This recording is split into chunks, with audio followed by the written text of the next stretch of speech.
Assalamualaikum warahmatullahi wabarakatuh. Perkenalkan, kami dari kelompok 4 ingin mempresentasikan materi tentang peradilan militer. Nama saya Alvina Maisira Rizky Swendi. Nama saya Andini Amai Amelia. Nama saya Nabila Zahira Putri Yosep. Nama saya Nazwa Amelia Salsabila. Nama saya Siti Aisyah. Nama saya Ficairut Siringoringo. Pengertian peradilan militer. Peradilan militer merupakan pelaksanaan kekuasaan kehakiman di lingkungan angkatan bersenjata untuk menegakkan hukum dan keadilan dengan memperhatikan kepentingan penyelenggaraan pertahanan keamanan negara. Dasar hukum peradilan militer. A. Undang-Undang Nomor 39 Tahun 1947 tentang Kitab Undang-Undang Hukum Pidana Tentara Militer atau disingkat dengan KUHPN. B. Undang-Undang Nomor 8 Tahun 1981 tentang Hukum Acara Pidana. C. Surat Keputusan Bersama Menhankam dan Menteri Kehakiman Nomor KEP 10M 12.983 M57 PR 0903 Tahun 1983 tanggal 29 Desember 1983 tentang Tim Tetap Penyidikan Perkara Pidana Koneksitas.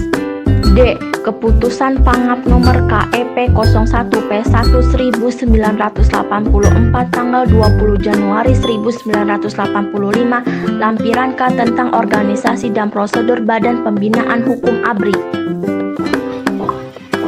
E. Undang-Undang Nomor 2 Tahun 1988 tentang Prajurit ABRI. F. Undang-Undang Nomor 31 Tahun 1997 tentang Peradilan Militer. G. Undang-Undang Nomor 34 Tahun 2004 tentang Tentara Nasional Indonesia. H. Undang-Undang Nomor 48 Tahun 2009 tentang Kekuasaan Kehakiman. Perangkat peradilan militer. Peradilan militer diatur dalam Undang-Undang Republik Indonesia Nomor 31 Tahun 1997. Dalam undang-undang tersebut, yang dimaksud dengan pengadilan adalah badan yang melaksanakan kekuasaan kehakiman di lingkungan peradilan militer yang meliputi pengadilan militer tinggi, pengadilan militer utama, dan pengadilan militer pertempuran. Dalam peradilan militer dikenal adanya auditorat, yaitu badan di lingkungan TNI yang melakukan kekuasaan pemerintah negara di bidang penuntutan dan penyidikan berdasarkan pelimpahan dari Panglima TNI. Auditorat terdiri atas auditorat militer tinggi, auditorat jenderal, dan auditorat militer pertempuran. Peran peradilan militer. Yang pertama, mengadili tindak pidana yang dilakukan oleh seorang prajurit yang berpangkat kapten ke bawah yang pada waktu melakukan tindakan pidana adalah prajurit atau yang berdasarkan undang-undang dibersamakan dengan prajurit. Kedua, memeriksa, memutus, dan menyelesaikan sengketa tata usaha angkatan bersenjata. 3. Menggabungkan perkara gugatan ganti rugi dalam perkara pidana yang bersangkutan atas permintaan dari pihak yang dirugikan sebagai akibat yang ditimbulkan oleh tindak pidana yang menjadi dasar dakwaan dan sekaligus memutus kedua perkara tersebut dalam satu putusan. Contoh kasus yang ditangani oleh peradilan militer. 1. Tindakan kriminal. Peradilan militer melalui tingkatan pengadilan militernya bertugas dalam mengatasi kejahatan tindak pidana militer. Salah satu contoh yang dapat diambil adalah tindakan kriminal yang dilakukan anggota atau prajuritnya. Setiap anggota atau prajurit yang melakukan tindakan atau kejahatan kriminal maka akan diadili melalui pengadilan militer di lingkungan peradilan militer. Sebagai contoh, seperti pada kasus tindakan kriminal yang dilakukan oleh 3 anggota Korps Pasukan Khusus atau Kopassus TNI Angkatan Darat di LP Sleman, di mana ketiga anggota tersebut dinyatakan melakukan pembunuhan berencana terhadap tahanan di LP Sleman dan dijatuhi hukuman penjara serta dipecat dari lingkungan militer. Kejahatan yang terjadi tersebut diadili melalui pengadilan militer dan diputuskan oleh majelis hakim di lingkungan peradilan militer. 2. Desersi.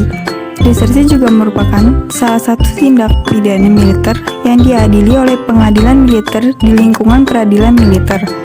Desersi sendiri merupakan suatu tindakan pidana militer di mana anggota atau prajurit mengingkari tugas jabatannya sebagai bagian di dalam lingkungan militer.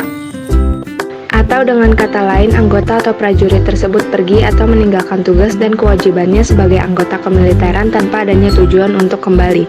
Ketika prajurit atau anggota melarikan diri atau pergi begitu saja, maka akan dianggap sebagai tindak pidana militer yang akan diadili dalam sidang pengadilan militer di lingkungan peradilan militer.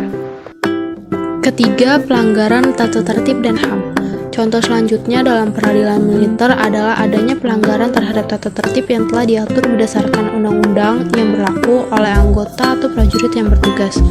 Artinya, bahwa seorang prajurit harus dapat mematuhi peraturan yang telah dibentuk ketika peraturan tersebut dilanggar dan bahkan dapat menghasilkan ancam bagi stabilitas Indonesia. Baik contoh ancaman non-militer maupun ancaman militer, maka anggota atau prajurit tersebut akan diadili sesuai dengan ketentuan pengadilan militer di lingkungan peradilan militer, termasuk juga dengan adanya pelanggaran HAM oleh anggota atau prajurit di dalam lingkungan militer, sebagai contoh seperti pelanggaran HAM oleh TNI. Cukup sekian, terima kasih. Kurang lebihnya mohon maaf. Wassalamualaikum warahmatullahi wabarakatuh.